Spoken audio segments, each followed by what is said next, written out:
자, 이 시간 함께 보실 말씀은 출애굽기 25장입니다. 출애굽기 25장의 내용은 이제 성막을 다루는 내용입니다.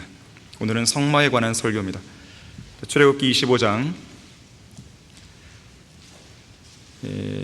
필요에 따라서는 이제 25장 이후의 내용들, 다른 장들도 우리가 볼 텐데, 이 시간 볼 성경을 함께 읽을 구절은 25장 1절부터 9절까지를 먼저 읽도록 하겠습니다.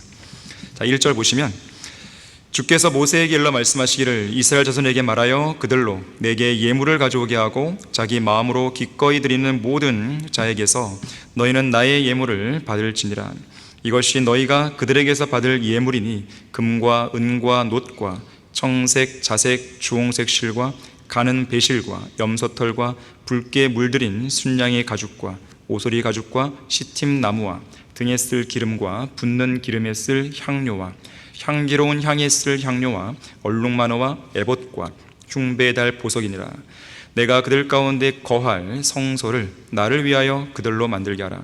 내가 너에게 보여주는 모든 것대로 성막의 모양과 그 모든 기구들의 모양을 따라 너희는 그것을 만들지니라. 자, 21절 22절도 보시면요, 너는 자비석을 궤 위에다 얹고 내가 네게 줄 증거판을 궤 안에다 넣을지니라. 거기에서 내가 너와 만나고 또 내가 자비석 위 증거궤 위에 있는 두 그룹 사이로부터 내가 이스라엘 자손에게 계명들로 줄 모든 것들에 관해 너와 교제하리라. 자, 말씀을 위해 다 같이 기도하겠습니다. 고마우신 아버지 하나님, 영과 진리로 드리는 이 경배의 자리에 저희들을 불러 모아주시고 하나님의 말씀을 들을 수 있는 소중한 기회를 허락해 주셔서 감사드립니다. 이러한 기회는 아무에게나 주어지는 기회가 아닙니다. 하나님의 말씀을 사랑하고 주님을 향한 열정이 있고 이 말씀을 통해 변화받기를 원하는 사람들에게 하나님이 주시는 선물인 것입니다. 이 말씀을 듣는 시간에 저희들의 마음과 마음의 문을 열어주시고 마음밭을 갈아주시며 효과적으로 이 말씀이 역사하게 해주셔서 우리 마음과 생각에 많은 변화가 일어날 수 있도록 도와주십시오. 주님과의 교제가 더욱더 깊어지는 좋은 계기가 되게 해주십시오. 주 예수 그리스도 이름으로 기도했습니다. 아멘. 이 시간 설교의 제목은 성막 하나님의 임재의 장소입니다. 성막 하나님의 임재의 장소. 성막은 하나님의 임재의 장소였어요. 구약시대에. 이 시대는 어떻습니까? 이런 성막이나 어떤 건물을 통해 계신 게 아니라 바로 우리의 몸 안에 계시죠. 우리의 몸을 성전 삼아서 하나님께서 임재해 계시는 것입니다. 이 성경을 진지하게 공부해 본 성도라면 성막의 구조가 정확히 어떤 모습인지 궁금해서 그 모양을 직접 그려보거나 만들어 보려는 생각을 했을 것입니다. 아니면 적어도 누군가가 제작해 놓은 그런 모형들을 보고 싶다는 마음이 들어본 적이 있을 것이에요. 실제로 네덜란드 암스테르담에 가면 네덜란드에서 가장 오래된 박물관 중 하나인 성경 박물관이 있습니다. 이 박물관은 17세기에 구축된 운하 옆에 위치해 있고요, 그리 멀지 않은 곳에 안네의 일기로 유명한 유대인 소녀 안네의 집도 있습니다. 이 박물관 안에는 성경 박물관 설립자 샤우텐 목사의 지도하에 원형에 가장 근접하게 만든 실제 크기의 5분의 1로 축소해서 만든 성막 모형이 전시되어 있습니다. 이 성막 모형을 만든 역사를 보니까 무려 100년이 넘다 그래요. 심지어 성막 모형을 만들기 위해서 진짜 금이 사용되었습니다. 진짜 은도 사용되었어요. 자, 이처럼 실물에 가까울 정도의 모형을 만들었다는 것은 그만큼 성막이 중요한 물건이라는 생각을 했기 때문 아니겠습니까? 아닌 게 아니라 성막은 성경에서 가장 중요하게 다뤄지는 구조물 중 하나입니다. 겉모습만 딱 보면 낡은 회색 장막에 불과해 보이겠지만 성경은 이 낡은 회색 장막을 구체적으로 설명하기 위해서 우리가 지금 읽은 이 출애굽기 이 본문에서만도 무려 13개의 장을 할애합니다. 25장부터 31장까지 나오고요, 그리고 35장부터 40장까지 나오는 거예요. 13개의 장. 그만큼 많은 장들을 할애했다는 것은 그만큼 중요하다는 뜻 아니겠어요? 자, 이러한 분량은요, 노아의 방주나 성막의 원형인 우주나 솔로몬 성전, 천년왕국 성전, 심지어 새 예루살렘의 구조를 설명하는데 할애했던 분량보다도 훨씬 더 많은 분량이에요. 뿐만 아니라 레위기에서는 15개의 장 44개의 구절에서, 민수기는 22개의 장 92개의 구절에서 성막이라는 단어를 계속해서 언급하고 있습니다. 신약 성경은 어떻습니까? 히브리서 9장과 10장에서 성막에 관한 내용을 다루고 있죠. 자, 이처럼 성막은 성경에서 자주 언급될 만큼, 또 구체적으로 언급될 만큼 중요한 대상입니다. 하지만 여러분들이 성막에 관한 내용을 많이 읽어보시면 아시겠지만 관련 내용이 어떻습니까? 지루해 보이죠. 그래서 소홀히 취급되는 경향이 많아요. 그래서 성경을 처음부터 끝까지 완독해 보겠다고 결심한 성도들도 오늘 본문처럼 이 성막의 내용이 등장하는 출애굽기 25장에 딱 들어서게 되면 그 결심을 쉽게 포기하게 되죠. 하지만 성경의 모든 말씀이 영감으로 주어진 순수한 하나님의 말씀이라는 것을 기억해야 됩니다. 또한 우리는 모든 말씀들을 들어야 되는 것이고, 모든 말씀들을 마음속에 새겨야 되는 것이고, 무엇보다도 주님의 입에서 나오는 모든 말씀들로 하루하루를 살아야 되는 것이에요. 다시 말해서 그 말씀들이 아주 단조롭고 지루하게 나열되는 사람들의 명단이라든지, 규격과 모양에 대해 따분하게 언급하고 있는 성막의 설계도라든지, 모두 다 우리가 섭취해야 할 소중한 영적 양식인 것이에요. 사람이 빵으로만 사는 것이 아니요, 하나님의 입에서 나오는 모든 말씀으로 산다 그랬어요. 어떤 사람은 말하기를 성경의 두 번째 책인 출애굽기에 묘사된 이 성막은 무미건조한 어떤 설계도가 아니라 창조주의 깊은 뜻이 담겨있는 살아있는 한 폭의 그림이다 그랬어요. 러크만 목사님도 성막은 구약에서 가장 위대한 대상이고 성경 전체적으로는 가장 위대한 계시다 그랬습니다. 그렇다면 하나님께서는 왜 이 땅에 성막을 세우게 하신 것일까요? 몇 가지 이유가 있습니다. 우선 첫 번째는 하늘의 모형을 보여주시기 위해서요. 하늘의 모형이 바로 이와 같아 하시는 거죠. 우리는 대부분 모형 교육에 익숙해 있죠.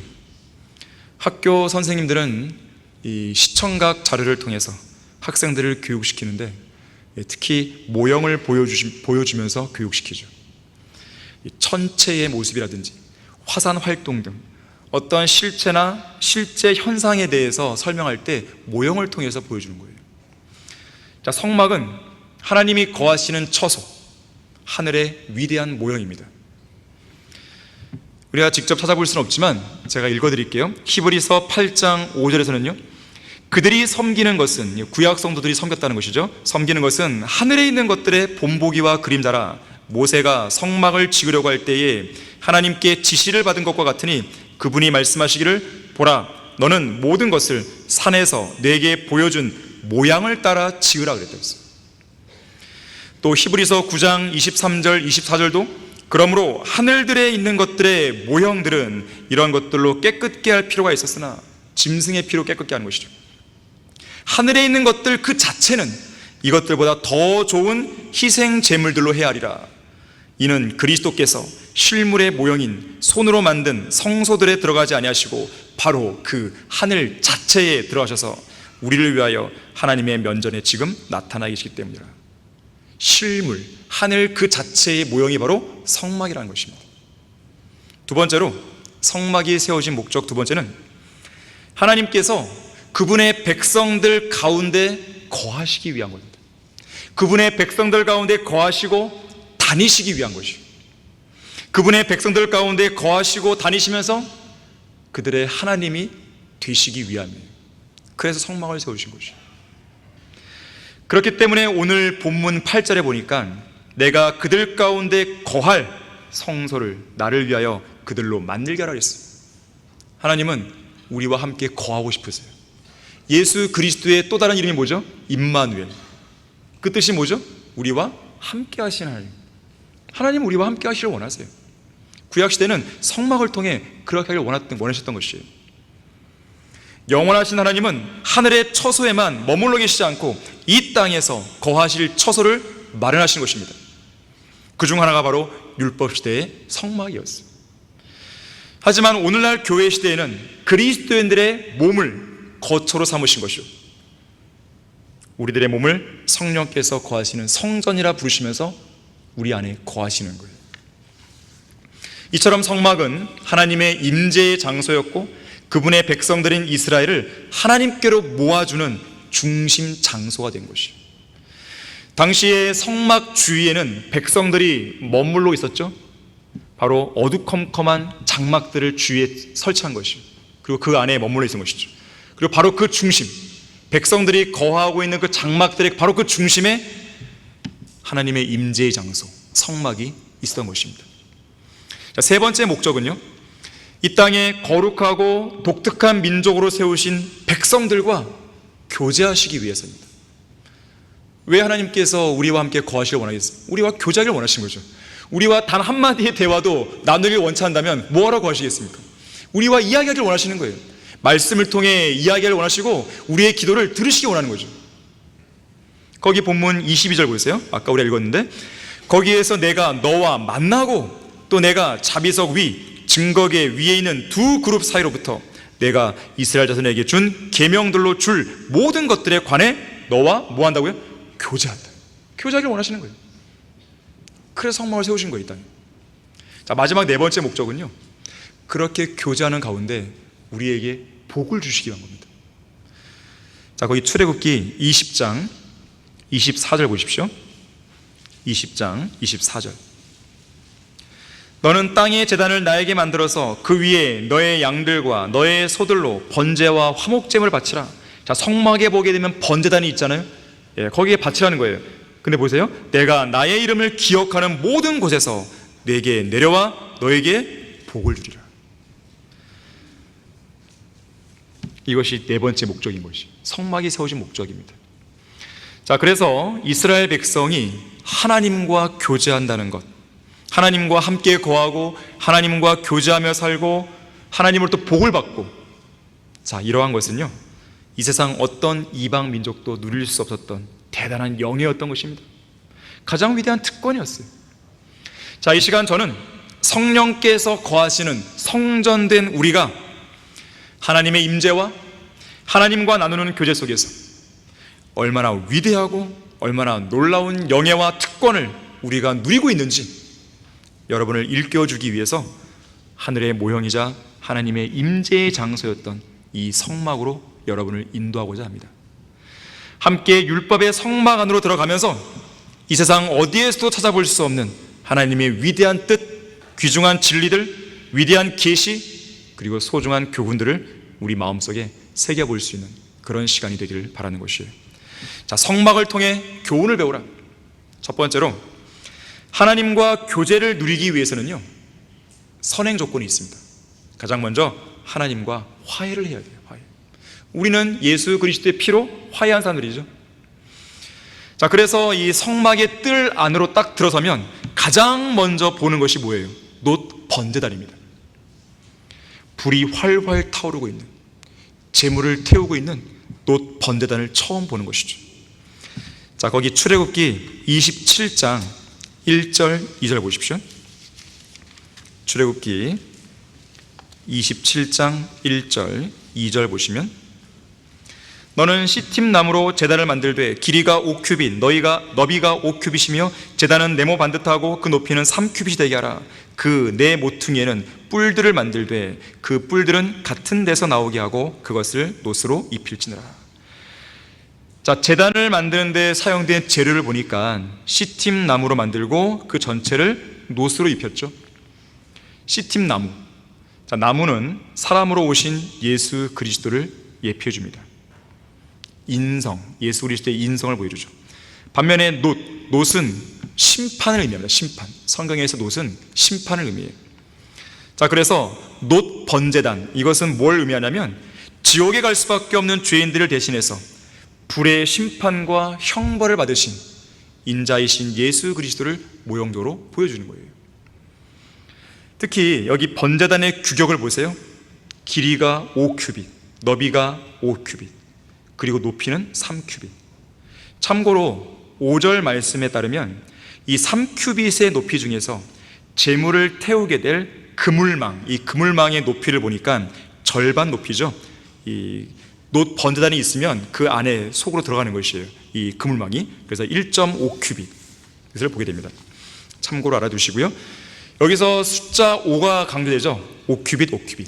성경에서 5는 죽음을 상징하죠. 실제로 하나님 앞에 번제물로 드려지는 어린 양이 매일 아침과 매일 저녁마다 이곳 번제단 위에서 죽은 거예요. 희생된 것이죠. 이 번제단 위에서 계속 불에 태워진 겁니다. 매일같이 아침과 저녁으로. 이처럼 구약시대의 유대인들이 성막에서 하나님의 임재 앞으로 나아갈 때 가장 먼저 직시해야 했던 것, 가장 먼저 마주해야 했던 것은 죄에 대한 심판과 형벌이었던 것이에요. 죄 문제가 해결되지 않으면 하나님의 임재 앞으로 나아갈 수가 없습니다. 거룩하신 하나님을 제대로 올바르게 섬길 수 없는 거예요. 죄 문제가 해결되지 않으면 하나님의 영광과 하나님의 존전 앞에 이를 수가 없는 겁니다. 그래서 세상에 수많은 종교들이 있잖아요. 하지만 그 종교들은 죄의 문제를 다루지 않습니다. 정확하게 다루지 않아요. 죄를 제거하는 방법도 제대로 제시하지 않죠. 그런 종교들은 가짜들입니다. 제대로 된 종교라고 한다면 자기들이 섬기는 거룩하신 하나님을 위해서 하나님과 화해를 먼저 해야 되는 거예요. 그것이 없는 종교다? 그거는 가짜들입니다. 자, 특히 번제단에 놋을 입혔다는 것, 다시 한번 강조하지만 죄에 대한 하나님의 진노의 심판이에요. 지옥불의 심판을 묘사해 주는 것입니다. 놋 번제단 위에서 죄에 대해 진노하시는 하나님의 공의의 심판과 죄인들의 죄들을 대속하는 희생제물을 볼 수 있는 것이죠. 그래서 십자가에 달리신 예수님은 목마르다라고 외치신 거예요. 예수님은 십자가에 달리신 매 순간순간 인간의 한계를 넘어서는 극심한 고통에 시달려야 했습니다. 특히 주님은 그 십자가 위에서 고통 중에 뜨거워하셨고 고통 중에 목마르셨던 거예요. 성막의 번제단 위에서 어린 양이 불태워졌던 것처럼 십자가의 제단 위에서 우리의 구속을 위한 온전한 번제물이자 화목제물이신 어린 양, 곧 예수 그리스도께서 불에 태워지는 고통을 당하셨던 것입니다. 실로 예수님은 우리 죄인들을 대신해서 죄와 저주가 되신 것이죠. 영원한 불의 형벌을 받으신 것이죠. 누가복음 16장 24절에는 이 불타는 지옥에서 부자가 고통 중에 울부짖는 내용이 나와요. 아버지 아브라함이여, 저를 불쌍히 여기셔서 나사로를 보내시어 그가 자기 손가락 끝에 물을 적셔. 얼마나 목이 마르면 그러겠습니까? 내 혀를 식히게 하소서. 내가 이 불꽃 가운데서 고통을 받고 있나이다. 절규를 하고 있는 것이죠. 절규. 자, 예수님은 십자가 위에서 그런 극심한 고통을 경험하신 거예요. 그뿐 아니라 예수님은 실제로 지옥까지 다녀오셨죠. 친히 그분의 몸으로 담당하신 우리의 모든 죄들을 그곳 지옥에 옮겨 놓으셨고, 그렇게 하심으로 인류의 모든 죄들을 말끔히 처리하신 것이에요. 흔히들 예수님이 지옥 갔다는 얘기를 하게 되면 사람들은 극심한 알레르기 반응을 보입니다. 하지만 그 누가 뭐라 해도 예수님은 지옥에까지 다녀오신 것이 분명합니다. 누구를 위해서 그런 것이에요? 바로 우리를 위해서인 거죠. 이 설교를 듣고 있는 더러운 죄인들, 추악한 죄인들, 바로 우리를 위해서인 것입니다. 누군가가 여전히 완고함 가운데 예수 그리스도를 믿기를 거절하는 그런 죄인이 있다면 그 사람은 그 완고함을 지금 당장 버리고 예수 그리스도를 믿고 주님과 화해를 해야 되는 것입니다. 믿음이라고 하는 것은 단순한 지적 동의가 아니에요. 마음으로부터 온전히 의지하고 신뢰하는 것입니다. 그러면 구원받을 수 있는 것이죠. 하지만 계속해서 완고한 마음으로 예수 그리스도를 거절한다면 화해는 없는 거예요. 하나님과의 화해는 없는 겁니다. 그리고 그 사람이 죽은 뒤에 가야 할 장소는 딱 정해져 있죠. 한 가지, 지옥이죠. 그 지옥에는 뭐가 있을까요? 바로 그 사람의 죄들이 버려져 있는 바로 그곳이에요. 그곳에서 영원히 고통받는 거죠. 거룩하신 하나님이 영원하시기 때문에 죄에 대한 고통도 영원할 수밖에 없는 거예요. 그 영원한 고통을 지금 끝내라고 예수 그리스도를 믿으라고 촉구하는 거 아니겠습니까? 과연 그 옛날 요나처럼 지옥의 뜨거운 불길 맛을 봐야 정신을 차리냐 이거예요. 자, 성막의 뜰로 들어가서 제일 먼저 번제단을 통해 보게 되는 것이죠. 이 하나님의 심판의 불, 이 하나님의 심판의 불은 세상의 모든 종교들이 죄의 문제를 잘못 다루고 있음을 보여주는 것입니다. 다른 세상 종교들의 가르침과 다르게 인류의 죄 문제는 하나님의 심판을 대신 받으신 하나님의 어린 양을 통해서만 해결될 수 있습니다. 하나님의 어린 양을 통해 죄의 문제를 해결해야 하나님과 화해를 할 수 있고, 하나님과 화해를 해야 지성소에 계신 하나님의 임재 앞으로 나아갈 수가 있는 것이에요. 성막을 통해 교훈을 배우라. 두 번째로, 말씀의 물을 통해서요, 매일매일 성결한 삶을 영위해야 됩니다. 말씀의 물을 통해서 자신을 씻음으로 거룩하고 깨끗한 삶을 영위해야 됩니다. 우리의 죄들을 위한 화목제물이신 예수 그리스도를 통해 구원받은 그리스도인은 곧바로 즉시로 매일매일 자신의 삶 속에서 말씀의 물로 깨끗하게 씻음으로 거룩한 생활을 유지해 나가야 됩니다. 이것은 마치 뭐와 같냐면, 목욕을 통해서 온몸을 씻은 사람이 걸어 다니는 발이 더러워질 때마다 물로 계속 씻는 것과 같은 이치입니다. 자, 그래서 성막에서는 놋 번제단을 지나가게 되면, 즉 하나님과 화해하고 난 다음에는 곧바로 뭘 봅니까? 물대야를 보는 것이죠. 물대야. 놋 번제단 다음에 물대야가 있는 거예요. 여러분, 거기 출애굽기 30장 보십시오. 30장 17절에서 21절입니다. 17절에서 21절 보게 되면, 주께서 모세에게 일러 말씀하시기를 너는 또한 놋으로 물대야를 만들고 그 다리도, 물대야의 다리가 있죠, 놋으로 만들어 씻게 하되 그것을 회중의 성막과 제단 사이에 두고, 아까 말했던 놋 번제단이죠, 그 안에 물을 담을지니라. 아론과 그 아들들은 그곳에서 그들의 손과 발을 씻을 것이며 그들이 회중의 성막에 들어갈 때 그들이 물로 씻어야 죽지 않으리니 그들이 섬기려고 제단에 가까이 가서 주께 불로 제사를 드릴 때도 그리할지니라. 그러므로 그들이 그들의 손과 발을 씻으면 죽지 않으리니 이는 그와 그의 씨가 대대에 걸쳐 영원히 지킬 규례가 되리라 하시니라. 자, 놋으로 만들어진 물대야, 이 물대야는 크기가 굉장히 큰 우묵한 통입니다. 그리고 맨 아래에는 물을 받을 수 있는 작은 꼭지들이 있어요. 마치 수도꼭지처럼 꼭지가 있습니다. 그리고 그 밑바닥에는 다리가 있습니다. 이 다리는 바닥으로 물이 흘러내리는 것을 받쳐주고 있습니다. 대제사장 아론과 그의 아들들은 성막에 들어가기 전에 이곳 물대야에서 손과 발을 씻었어요. 씻지 않고 성막에 들어가면 죽습니다. 이것이 율법의 규례예요. 특이한 것은요, 다른 성막의 기명들은 어떤 규격과 치수가 나오지만 이 물대야의 규격은 안 나옵니다. 물대야의 치수가 안 나와요. 이 점은 성령께서 의도적으로 그렇게 하신 것이에요. 우리에게 뭔가를 보여주는 것이죠. 뭘 예표하냐면, 물대야가 얼마나 많은 물을 담고 있는지 간에 관계없이 이 물대야는 영원한 것을 예표합니다. 자, 물은 하나님의 말씀을 상징하기 때문에 치수가 없는 이 물대야의 물, 바로 영원한 하나님의 말씀을 보여주는 거예요. 또한 물대야는 성도들의 정결한 삶을 의미합니다. 예수 그리스도의 보혈로 구원받은 성도는 매일매일 스스로를 말씀의 거울에 비춰보면서 말씀의 물로 씻어내야 되는 것이죠. 목욕한 사람은 발만 씻으면 된다는 예수님의 가르침을 잘 보여주죠. 또한 물대야는 성도들의 정결한 삶을 의미한다 그랬는데, 아까 우리가 방금 읽은 18절 말씀에서요, 물대야 밑바닥에 놓인 다리가 놋으로 만들었다 그랬어요. 근데 단순한 놋이 아니고요, 출애굽기 38장 8절에 의하면요, 놋 거울로 만들어졌어요. 놋 거울. 그냥 놋이 아니라 놋 거울이에요. 여인들의 놋 거울. 그래서 제사장들과 레위인들은요, 이 물을 들여다 볼 때마다 놋 거울에, 놋에 비친 자기들의 모습이 보여지는 것이죠. 자기들의 더러운 얼굴과 더러운 모습을 보았을 것입니다. 그리고 그 물로 그들의 더러운 부위를 닦아냈을 것이에요. 다시 말하자면 예수 그리스도의 보혈로 구원받은 성도는 매일 스스로를 말씀의 거울에 비춰보는 거죠. 계속. 그리고 자신의 마음속 안에 찌든 더러운 때들을 이 물로 씻어야 되는 것이에요. 여러분은 말씀의 거울을 통해서요, 여러분의 모습을 정확하게 직시하셔야 돼요. 여러분의 본질적인 모습을 보셔야 됩니다. 또한 그에 따라 정확하게 평가하셔야 돼요. 말씀의 거울 앞에서 정직해야 됩니다. 말씀의 거울 앞에서 겸손해야 돼요.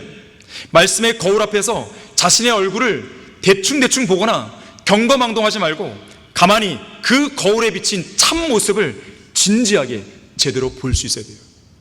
내가 이렇게 형편없는 사람이었구나. 내가 이렇게 더러운 죄인이구나. 내가 이렇게 교만했구나. 내가 이렇게 하나님의 말씀에 벗어나 있었구나. 정확히 보셔야 돼요. 그리고 바로 잡고 고쳐야 할 부분이 있으면 바로 잡아야 돼요. 떼어버릴 게 있으면 떼어버리셔야 돼요. 말씀의 물로 그렇게 해야 됩니다. 특히 여러분은 성막 안에 마루가 없다는 것을 기억하셔야 돼요. 그래서 제사장들은 성막에 출입할 때마다 그의 발이 더러워지기 때문에 발을 계속 씻어야 했던 것이죠. 어쩌면 그렇게 하는 것이 피곤한 일일 수도 있었습니다. 하지만 그들은 해야 했습니다. 그래서 그런지 오늘날 많은 그리스도인들이요, 피곤함을 이유로 내세워 말씀의 거울에 지속적으로 자신을 노출시켜 성경을 읽는 일을 중단하고 있습니다. 말씀의 거울에 투영하여 죄들을 자백하는 일을 중단하고 있는 거예요. 반복되는 죄로 인해서 하나님께로 나아가 죄를 자백하고 예수 그리스도의 피와 말씀의 물로 씻는 그 일을 피곤해, 또 해야 돼? 이래버리는 것이죠. 여러분은 절대로 그러면 안 됩니다. 성막을 통해 교훈을 배우라. 세 번째로, 하나님의 말씀을 통해 매일매일 필요한 영적 양식을 공급받아야 됩니다. 아까는 말씀의 거울에 자신을 비추고 말씀의 물로 씻어야 된다면, 이번에는 매일매일 필요한 영적 양식을 공급받는 거예요. 자, 물대야를 지나게 되면 성소와 지성소로 구분되어 있는 성막 안으로 들어가죠. 우선 성소 안으로 들어가게 되면 오른편에, 그러니까 성막으로 보면 북쪽 면입니다, 빵을 차려놓은 상이 놓여 있어요. 자, 거기 출애굽기 25장 보겠습니다. 25장 23절, 24절을 보게 되면, 성막 안으로 들어가게 되면 성소 바로 북쪽 면에 빵을 차려놓은 상이 있어요. 너는 시팀나무로 상도 만들되 그 길이가 2규빗이요 그 너비가 1규빗 그 높이가 1규빗 반이 되게 하라. 너는 그것에 순금을 입히고 주위에다 금태를 두를지니라. 자, 상을 만든 재료를 보니까 시팀나무로 만들고 순금으로 입히고 둘레를 금태로 둘렀습니다. 자, 시팀나무, 아까도 내가 말했지만 예수 그리스도의 인성을 상징하고요. 순금은 신성이에요, 신성. 그리고 금태로 둘렀는데 이 금태는 왕관을 상징합니다, 왕관. 자, 그래서 이 빵을 차려놓은 이 상은 뭘 예표하냐면 육신을 입고 오신 말씀, 곧 예수 그리스도의 신성과 인성을 보여줄 뿐 아니라 왕이신 예수님의 모습도 보여주는 거예요. 왕이신 분. 자, 이런 의미를 갖고 있는 이 상 위에는 뭐가 놓여 있습니까? 바로 빵이 놓여 있죠. 특히 30절 말씀에서 보듯이 항상 빵을 차려 놓아야 했습니다. 몇 개의 빵을요? 12개의 빵을. 레위기 24장 5절과 6절에 따르면 12개의 빵을 차려 놓는데 한 줄에 6개씩, 두 줄이니까 전체 12개가 놓이는 것이죠. 12개의 빵을 차려 놓습니다. 이 12개의 빵은 두 가지를 의미해요. 우선 이스라엘의 지파수가 12지죠. 12. 이스라엘의 12지파를 보여줍니다. 무슨 말인가 하면 광야에 차려진 성막에서 이 빵을 차려놓은 이 상은 하나님께서 그분의 백성인 이스라엘을 먹이신다는 걸 보여주는 거예요. 돌보신다는 걸 보여주는 거예요. 12지파를 돌보시는 거예요. 먹이시는 거예요. 실제로 하나님은 먹이셨죠. 출애굽 당시를 보십시오. 하나님은 광야에서 이스라엘 백성을 만나러 먹이셨죠. 초림 때를 보세요. 예수님은 광야에서 이스라엘 백성을 먹이셨죠. 5,000명을 먹이시고 4,000명을 먹이시고, 뿐만 아니라 장차 교회의 휴거 이후에 있을 대환란 기간에도 셀라페트라에서 하나님은 이스라엘 남은 자들을 광야에서 기적적으로 부양하시죠. 하나님은 그분의 백성을 완전히 영원히 버리신 게 아니란 말이에요. 그런데 이스라엘 백성들은 뭐라고 불평합니까? 시편 78편 19절에서 하나님이 광야에서 식탁을 마련할 수 있겠느냐 그랬어요. 하나님은 식탁을 마련해 주시는 분입니다. 광야라고 해서 그들이 굶어 죽는 게 아니란 말이에요. 하나님의 눈동자가 머물고 있는 그 백성을 하나님께서 버리시겠습니까? 이 시대에 하나님의 눈동자가 머물고 있는 이 교회를, 그리스도인들을 버리시냐 이거예요. 하지만 그들은, 이스라엘 백성들은 불평한 거예요. 하나님이 아무리 그 전능하신다 하더라도 광야에서, 아무것도 없는 광야에서 어떻게 식탁을 마련하냐? 그런데 하나님은 광야에서 그들을 먹이신 거죠. 만나를 주시고 메추라기를 보내시고 먹이신 거예요. 다윗은 시편 23편 5절에서 이렇게 고백하죠. 주께서 내 원수들의 면전에서 내 앞에 식탁을 마련하시나이다. 여러분, 이 광경을 보세요. 앞에 적들이 깔려 있어요. 적들 앞에서 한가롭게 밥을 먹고 있는 거죠. 그게 어떻게 가능한 것입니까? 하나님이 보호하시니까요. 하나님이 보호하시면 아무리 적들이 있다 하더라도 내가 밥 먹는 순간에 못 와요. 여리고성을 정복할 때 보세요. 여리고성을 딱 앞두고 하나님이 첫 번째로 명령하신 게 뭐였어요? 할례를 받으라. 할례를 받으면요, 며칠간은 꼼짝없이 가만히 있어야 됩니다. 자기 장막에. 그 사이에 여리고성의 사람들이 성문 열고 오면 어떻게 해요? 끝나는 거죠. 근데 하나님 명령하시잖아요. 하나님은 지키시는 거예요. 보호하시는 겁니다. 그래서 그분의 자녀들인 우리가 할 일은 딱 한 가지예요. 전적인 신뢰예요. 전적인 믿음이에요. 이것만 필요한 거예요. 뭐 의심하고 되냐 안 되냐, 뭐 불평하고, 이게 중요한 게 아닙니다. 그런 문제, 그런 반론을 제기할 이유가 없어요. 무조건 믿는 것이죠. 또한 성막 안에 각 줄에 6개씩 차려진 12개의 빵, 두 번째로 의미하는 것은 하나님의 말씀을 상징합니다. 성경은 모두 66권이죠. 6이죠. 출애굽기 25장 30절에 따르면 주님 앞에 항상 빵을 차려 놓아야 했습니다. 항상. 마찬가지로 우리 역시 하나님 앞에서 항상 성경 말씀을 펼쳐놓고 읽어야 되는 것이죠. 항상 주님 앞에서 말씀을 경청해야 됩니다. 항상 주님 앞에서 영적인 식탁 위에 차려진 영적인 양식을 먹어야 되는 것이죠. 말씀으로 살고 말씀으로 죽어가는 것이 우리 그리스도인들의 본질입니다.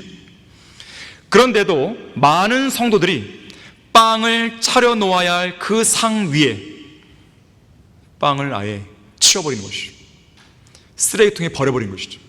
혹은 날마다 새롭게 빵을 물려내지 않고 어제 물려낸 빵, 그제 물려낸 빵, 일주일 전에, 한 달 전에 물려낸 빵을 그대로 방치해버려요. 곰팡이가 피어서 먹을 수가 없습니다. 무슨 말입니까? 어제 읽은 말씀으로 오늘을 살 수 있는 게 아니에요. 그저께 읽은 말씀으로 오늘 살 수 있는 게 아닙니다. 일주일 전에 들은 설교 말씀으로 여러분이 오늘 살 수 있는 게 아니에요. 오늘 살기 위해서는 오늘 읽을 말씀이 필요한 것입니다. 한 달 전에 읽고 묵상한 말씀으로 어떻게 오늘 하루를 살 수 있어요? 매일매일 새롭게 물려낸 빵으로, 매일매일 새롭게 읽고 묵상한 말씀으로, 매일매일 새롭게 듣고 새롭게 깨달은 말씀으로 하루를 살아야 되는 것입니다. 여러분의 영적인 식탁 위에는 날마다 새롭게 물려낸 빵이 나오고 있습니까? 자, 그런가 하면 출애굽기 25장 26절부터 28절 말씀에 의하면요, 이 빵을 차려놓은 상의 각 모서리에 고리가 하나씩 달려있어요. 그리고 그 모서리의 고리들 안에는 채를 끼워 넣게 되어 있습니다. 자, 이것은 상을 운반할 때 쓰는 것이에요. 사실 성막 안의 모든 기구들이 그렇게 되어 있어요. 늘 운반할 수 있도록, 언제든지 운반할 수 있도록 만들어져 있어요. 자, 이것은 이 세상이 우리가 영원히 거주할 장소가 아님을 보여주죠. 우리는 하늘의 본향을 향해 이동해야 하는 순례자요 타국인인 것이죠. 우리에게 이 세상은 안주할 장소가 아니라 그냥 스쳐가는 장소일 뿐이에요. 중요한 것은 이렇게 나그네들에게, 순례자들에게, 하늘의 본향을 향해 나아가는 순례자들에게 뭐가 가장 필요한 것인가? 바로 빵이 필요하다는 것이에요. 그날그날의 양식이 필요하다는 것을 여기를 통해서 보여주는 것이죠. 성막을 통해 교훈을 배우라. 네 번째로, 성령 하나님의 빛 속에 살아야 됩니다. 성령 하나님의 이 조명 속에 살아야 돼요. 자, 출애굽기 25장 31절에서 33절을 보십시오.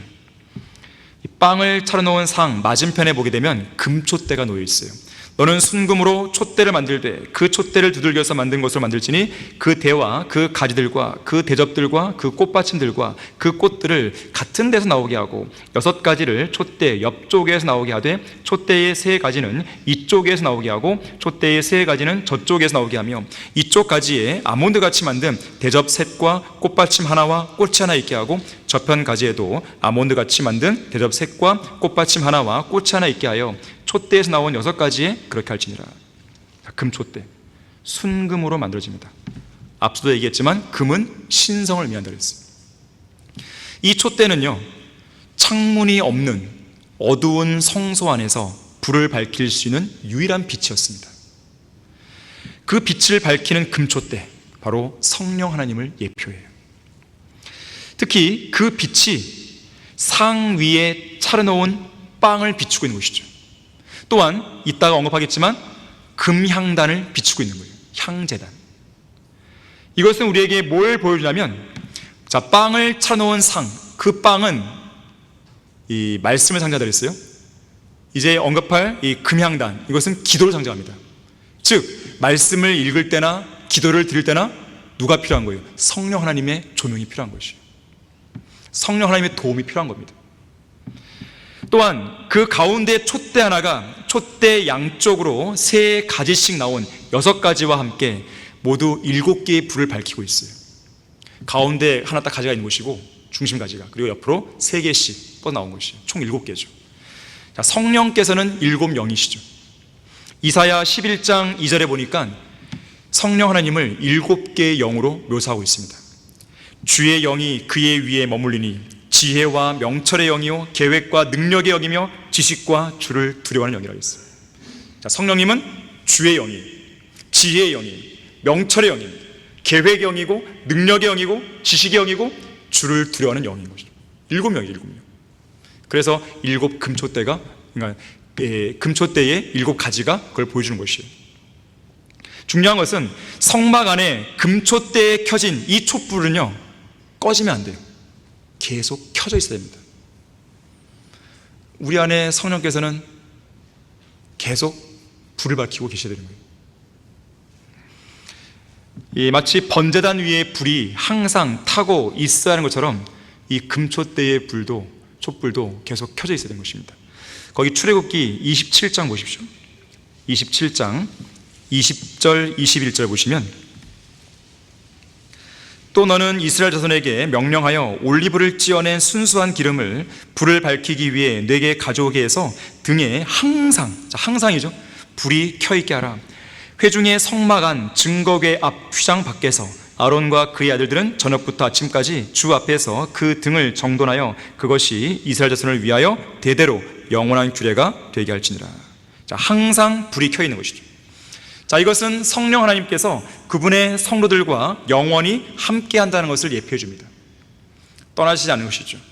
그리스도인들은 영원히 함께 하시는 성령 하나님의 조명을 받아서 하나님의 말씀을 깨닫는 삶을 살아야 되는 것이고, 성령 하나님의 도움을 받아서 쉬지 말고 기도해야 되는 것이죠.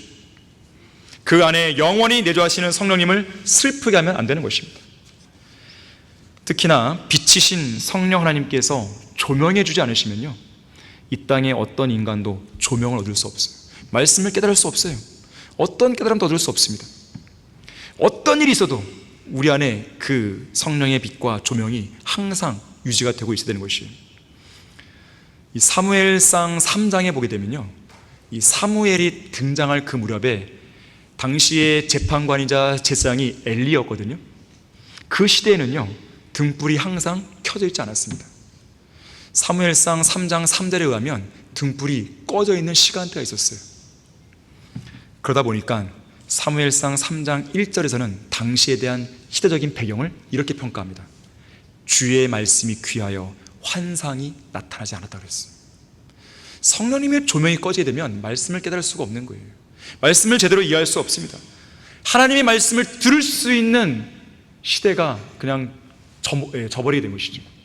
말씀을 들을 수 없는 영적 기근에 시달리게 되는 것이에요.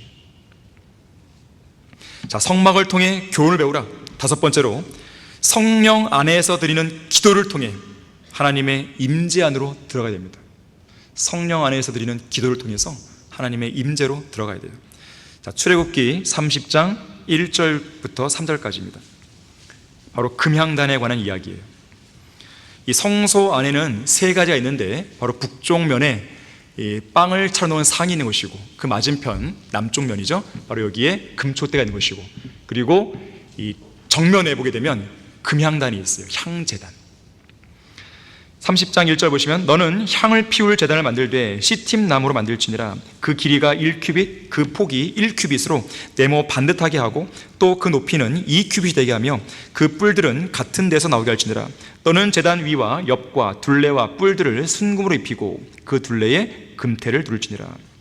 자, 성소 정면, 바로 지성소 휘장 바로 앞에 금향단이 보이는 거예요. 역시 시팀 나무로 만들고 순금으로 입혔고 둘레를 금태로 둘렀습니다. 이 같은 제단이라도요, 성소 밖에 있는 번제단은 금이 아니었죠. 노수로 입혔고, 여기 성소 안에 있는 향제단은 금을 입혔습니다. 규격을 보니까 길이와 폭이 각각 1규빗, 높이가 2규빗. 이 모양도 보니까 번제단처럼 반듯한 네모 모양이죠. 또 4개의 뿔이 있죠. 30장 10절 말씀해 보니까 1년에 한 번씩 속죄제의 피로 이 뿔들 위에 속죄를 했습니다.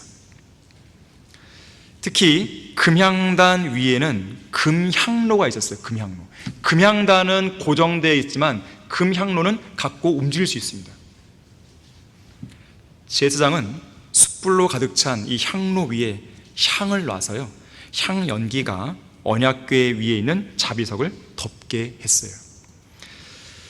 거기 레위기 한번 보세요. 레위기 16장 한번 보세요. 레위기 16장 12절 13절 보시게 되면 방금 제가 말씀드린 그 내용에 대한 언급이 나오는데요, 주 앞 제단에서 불붙은 숯불로 가득 찬 향로를 가져다가 잘게 간 향기로운 향을 두 손으로 가득 집어 휘장 안으로 가지고 와서 주 앞에서 불 위에다 향을 놓아 향 연기가 증거계 위에 있는 자비석을 덮게 할지니 그래야 그가 죽지 않으리라. 지성소 안으로 들어갈 때 이 향이 필요했던 것이에요. 성소에서 피워지는 이 향은 성도의 기도를 상징합니다. 기도예요. 향이 올라가듯이 기도가 올라가는 것이 주님께 상달되는 것이죠. 특히 이 금향단의 이 불은요, 어디에서 왔냐면 성소 바깥에 있는 놋 번제단에서 가져오게 됩니다. 이것은 우리에게 뭘 보여줍니까? 성도의 기도는 놋 번제단으로 예표되는 갈보리 십자가의 제단 위에서 흘려진 피, 고귀한 보혈을 근거로 드려져야 한다는 것을 보여주는 거예요. 기도를 그냥 드리는 게 아닙니다. 예수 그리스도의 피를 근거에 드리는 거예요. 놋 번제단에서 그 불을 가져왔듯이 금향단에서 피워지는 그 향은 바로 그 불에서 나오는 것이에요. 또 중요한 것은요, 여러분들 아시다시피 레위기 10장에 보게 되면 대제사장인 아론의 두 아들 나답과 아비후가 나오죠. 이들은 하나님께서 명령하신 불이 아닌 다른 불을 가져왔다 어떻게 했어요? 죽어버렸어요. 다른 불에서 가져온 향으로는 하나님께서는 안 받으시는 거예요. 이상한 기도를 드리지 말라는 겁니다. 하나님의 뜻대로 드리는 기도가 아닌 이상한 기도를 드리면 죽을 수도 있는 거예요. 구약의 율법에 따르면. 구약의 율법에서는 다른 불로 하다가 죽어버린 거예요. 오늘날 정말로 이상한 기도를 드린 사람이 많은 것이죠. 하나님이 그 사람을 죽이지 않은 것을 감사하게 생각하십시오. 여러분의 기도가 주님의 뜻에 부합하지 않으면 하나님이 응답하지 않으시는데, 만약에 구약의 율법처럼 이상한 기도를 드렸다고 해서 그냥 죽이면 어떻게 되겠어요? 한 명도 안 남는 거죠. 성막을 통해 교훈을 배우라. 마지막 6번째로요, 하나님의 임재 안에 꾸준히 거해야 됩니다. 하나님의 임재 속에서. 자, 이제 마지막으로 가장 중요한 지성소로 들어가면요, 성소와 지성소를 구분하고 있는 두꺼운 막, 바로 휘장을 지나게 되면 언약궤와 자비석을 보게 되죠. 언약궤, 자비석, 하나님의 임재를 예표하는 것입니다. 자, 거기 출애굽기 25장 10절 보십시오. 25장 10절에서 12절 보시면, 그들은 시팀 나무로 궤를 만들지니 즉 그 길이가 2규빗 반, 그 너비가 1규빗 반, 그 높이가 1규빗 반이 되게 하고, 여기 높이에 주목하십시오. 1규빗 반. 너는 순금으로 그것을 입히되 안과 밖을 싸고 주위에 금태를 두르고 그것을 위하여 금고리 4개를 부어 만들어 그 4 모퉁이에 달되 이 편에 2고리 저편에 2고리를 달치니라 그랬습니다. 자, 역시 언약궤를 만든 재료를 보니까 시팀 나무로 만들고 순금으로 입혔고 주위를 금태로 둘렀죠. 다시 한번 강조하지만 인성을 상징하는 시팀 나무에 신성을 상징하는 순금을 입힌 모습이죠. 바로 인성과 신성을 모두 지니신 예수 그리스도의 본성을 보여줍니다. 여러분이 지금까지 언급한 것들을 돌이켜보면요, 이 성막의 기구들 중에서요, 이 금태가 둘러진 기구는 3가지였습니다. 방금 읽었던 언약궤, 두 번째는 빵을 차려놓은 상, 세 번째는 금향단. 이 3가지는 모두가 다 금태가 둘러져 있습니다.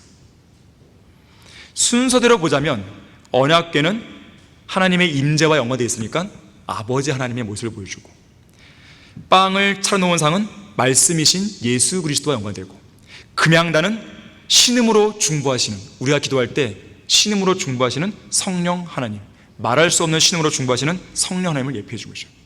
삼위일체 하나님을 보여줍니다. 자, 그런데 규격을 보니까 아까 길이가 2.5규빗, 너비와 높이가 모두 다 1.5규빗이에요. 1.5규빗. 그리고 하나님의 임재를 예표하는 언약궤 안에는 뭐가 있었습니까? 만나를 담은 항아리, 십계명이 새겨진 돌판, 아론의 쌍난 지팡이가 여기 안에 들어있었죠. 그리고 이 언약궤 위에는 자비석이 놓여 있었어요. 그리고 자비석 양쪽 끝에 그룹들이 서로 마주보고 있었죠. 이 그룹들이 자비석 위를 덮었습니다. 자, 주목할 만한 것이 있다면요, 이 자비석의 높이가 1.5규빗. 아까 서두에 놋 번제단이 높이가 3규빗인데 그물망의 높이가 몇이라고 했어요? 1.5규빗. 자비석의 높이가 똑같죠. 자, 그 말은 뭐냐면요, 만약 성막 뜰에 딱 서서 놋 번제단의 그물망의 높이를 통해서 쭉 보게 되면, 만약에 휘장이 없다 했을 때 쭉 보게 되면 결국 자비석이 딱 보이는 거죠. 이렇게 같은 높이에서. 이것은 우리에게 뭘 보여줍니까? 번제물로 드려진 어린 양을 통하지 않고서는 하나님의 임재를 볼 수 없다는 거예요. 예수 그리스도의 피를 통하지 않고서는 하나님의 영광에 다다를 수가 없는 거예요. 그리스도 예수 안에 있는 구속을 통하여 그의 은혜로 값없이 의롭게 되지 않는 한 하나님의 영광에 다다를 수 없는 겁니다. 그래서 예수님은 나는 길이요 진리요 생명이라, 나로 말미암지 않고는 아버지께로 올 사람이 아무도 없다 그런 것이에요. 한편 출애굽기 25장에 의하면요, 하나님께서 성막을 만들라고 명령하실 때, 그 지침을 주실 때 가장 먼저 지시하신 것이 언약궤입니다. 언약궤를 먼저 지시하셨어요. 자, 이것은 우리에게 뭘 보여주냐면, 우리가 하나님께 먼저 가까이 간다고 해서 문제가 해결되는 게 아니라는 거예요. 하나님 편에서 먼저 어떤 일을 시작하셔야 됩니다. 하나님 편에서 구속의 사역을 시작하셔야 인간이 하나님께 다가갈 수 있는 길이 열리는 것이에요. 하나님의 임재, 하나님의 영광, 하나님의 언약궤, 이것이 먼저 있어야 되는 것이에요. 그래서 요한일서 4장 10절과 19절에서는 이렇게 말씀하죠. 여기에 사랑이 있으니 우리가 하나님을 사랑한 것이 아니요 그분이 우리를 사랑하시고 그의 아들을 우리 죄들을 위하여 화목제물로 보내신 것이라. 우리가 그분을 사랑하는 것은 그분께서 먼저 우리를 사랑하셨습니다. 하나님께서 먼저 사랑하셨기 때문에 우리가 사랑할 수 있는 것이에요. 하나님께서 먼저 우리에게 손을 내밀었기 때문에 우리가 손을 붙잡을 수 있는 것이에요. 자, 지성소, 성막에서 하나님이 임재하시는 장소였어요. 둘째 성막이라 불리는 이곳 지성소에는 대제사장이 1년에 한 번씩 대속죄일에 들어갔습니다. 주님께서는 이곳 지성소의 자비석 위에 계시겠다고 말씀하셨어요. 자비석은 언약궤 위 그룹들 사이에 놓여 있었습니다. 그래서 주님은 자신을 가리켜서 그룹들 사이에 거하시는 분이라고 말씀하시는 거예요. 저 셋째 하늘에서 어떻습니까? 그룹들 사이에 거하시죠. 이 땅에서도 성막을 통해 그걸 보여주는 것이죠. 그룹들 사이에 임재하시는 것입니다. 지성소 안에는 촛불이 없지만요, 결코 칠흑같이 어둡진 않습니다. 왜냐하면 지성소 안에 임재하고 계신 하나님이 빛이시기 때문에 그렇습니다. 대제사장은 매년 지성소로 들어가서 피를 뿌리지만 지성소는 피로 더럽혀지지 않습니다. 대제사장이 그 다음 해에 다시 들어가 보면 거기에는 지난 해에 뿌렸던 핏자국이 없습니다. 왜 없는 것인가? 빛이신 하나님이 다 깨끗하게 지워버리시는 것이에요. 어쩌면 대제사장은요, 해마다 지성소에 들어갈 때 무서웠을 것이에요. 딱 들어가면 강렬한 빛이 딱 있으니까요. 짐승의 피를 취해서 자비석에 뿌리고는 뒤로 물러서서 절하고 나와 걸음아 날 살려라 하고 달아나고 했을 것입니다. 좀 희화적으로 말한다면 그렇다는 것이에요. 하지만 지금은 어떻습니까? 하나님께서 임재하시는 지성소로 나아가는 것을 우리는 두려워할 필요가 없죠. 예수 그리스도의 피로 그 모든 것이 처리가 됐기 때문에 그렇습니다. 히브리서 10장 19절과 20절은 이렇게 말씀합니다. 그러므로 형제들아, 우리가 예수의 피로 인하여 담대하게 지성소에 들어가나니 그가 우리를 위해 바치신 새롭고 살아있는 길로 휘장 곧 그의 육체를 통하여 들어가니라 그랬습니다. 자, 결론을 맺겠습니다. 고린도전서 10장 11절에서는 이제 그들에게 일어난 이 모든 일이 본보기가 되고 또 세상의 끝날들을 당한 우리에게 권면으로 기록되었다고 말씀합니다. 로마서 15장 4절도 무엇이든지 전에 기록된 것은, 바로 구약 성경을 말합니다. 전에 기록된 것은 우리의 교훈을 위하여 기록된 것이니 이는 성경이 주는 인내와 위로로서 소망을 지니게 하려 함이라고 했어요. 자, 이렇듯 우리는 구약의 율법 시대에 이 땅 이스라엘 백성의 장막 한가운데 세워져 있던 이 성막으로부터 교훈을 얻어야 되는 것이죠. 본보기로 삼아야 되는 것입니다. 물론 교회 시대에 구원받은 성도들은 구약의 성막으로 들어가서 율법에 따른 제사를 반복해서 드릴 이유가 전혀 없습니다. 우리의 대제사장인 예수님께서 우리를 위해 그 일을 온전히 마쳤기 때문에 그런 거예요. 구약의 대제사장들은 그 일을 온전히 마칠 수 없었기 때문에 그들은 성막에서 계속 서서 일을 해야만 했습니다. 그래서 성막 안에는 의자가 없는 거예요. 하지만 모든 구속을 완성하신 예수님은 지금 셋째 하늘에 계신 하나님의 보좌 오른편에 앉아 계시죠. 일을 다 끝냈기 때문에 그렇습니다. 그래서 어느 누구든지 하나님의 임재 앞으로 직접 나아갈 수 있는 길이 생긴 것이죠. 특히 그것을 보여주기 위해 예수님이 십자가에서 죽으시던 그날, 그 순간 성막의 휘장이 위에서 아래로 둘로 찢어진 것이죠. 위에서 아래로입니다. 대부분의 커튼은요, 아래에서 위로 찢어집니다. 하지만 성막은 그 반대였어요. 성막의 휘장이 위에서 아래로 완전히 찢어진 것이죠. 어떤 사람의 힘에 의해 찢어진 게 아닙니다. 사람의 힘으로 성막의 휘장을 찢기는 쉽지 않습니다. 왜냐하면 휘장의 두께가요 약 20cm예요. 어떻게 그걸 찢어요? 전기톱으로도 쉽게 찢을 수가 없습니다. 하지만 그 두꺼운 휘장이 위에서 아래로 찢어진 것이에요. 지성소가 그 모습을 드러낸 것이죠. 하나님께서 예수 그리스도의 죽음으로 그 피를 통해 이루신 역사입니다. 그래서 이제는 누구든지 예수님만 믿으면 하나님께로 나아갈 수 있는 길이 생긴 거예요. 죄로 인해서 하나님의 영광에 이르지 못했던 죄인들에게 하나님의 임재로 나아갈 수 있는 그 길이 생긴 것입니다.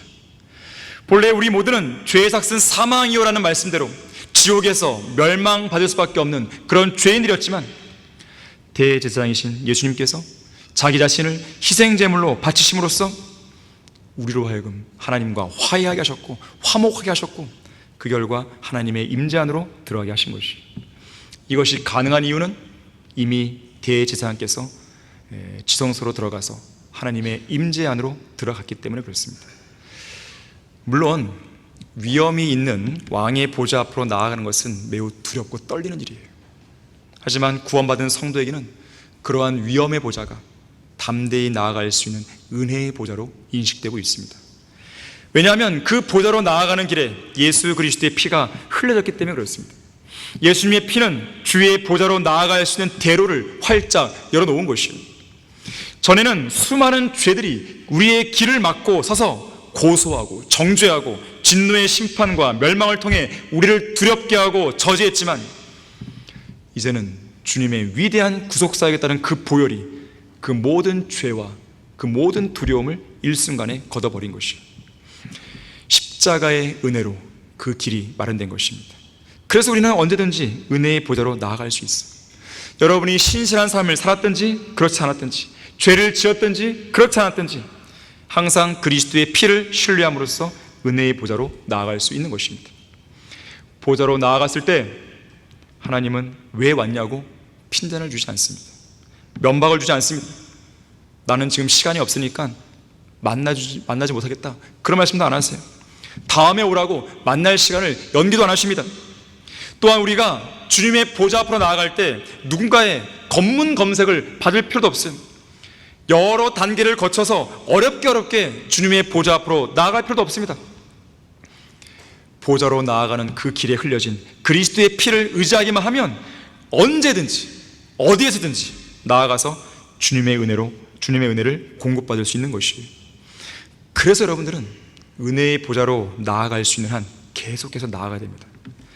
어떤 이유든지 갖가지 변명을 늘어놓으며 하나님의 은혜의 보좌로 나아가기를 포기해서는 안 됩니다.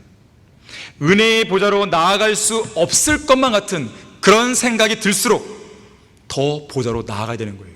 예수 그리스도의 피를 의지해서 계속해서 하나님의 은혜의 보좌로 나아가서 영광스러운 하나님의 임재 속에서 주님과 풍성한 교제를 누려야 되는 것입니다. 바로 이런 것들이 성막을 통해서 우리가 배울 수 있는 교훈들임을 여러분들이 잊지 않길 바랍니다. 자, 기도하겠습니다. 고마우신 아버지 하나님, 오늘 성막을 통해서 하나님의 임재 가운데 또 하나님과의 만남 속에서 누리게 될 풍성한 교제, 특히 말씀과 기도에 관해서 우리가 다시 한번 인지를 하게 해주셔서 감사드립니다. 우리는 주님의 은혜의 보좌 앞으로 나아가야 합니다. 오늘도 내일도 앞으로도 계속 그래야 되는 것입니다. 주님 앞으로 나아가서 말씀을 통해 공급받고 또 기도를 통해 모든 문제를 해결하며 주님과 끊임없는 간단 없는 교제를 이루어 나가야 되는 것입니다. 주님 오시는 그날까지 주님과의 풍성한 교제가 우리의 성도들 가운데 잘 이루어질 수 있도록 도와주십시오. 주 예수 그리스도 이름으로 기도했습니다. 아멘.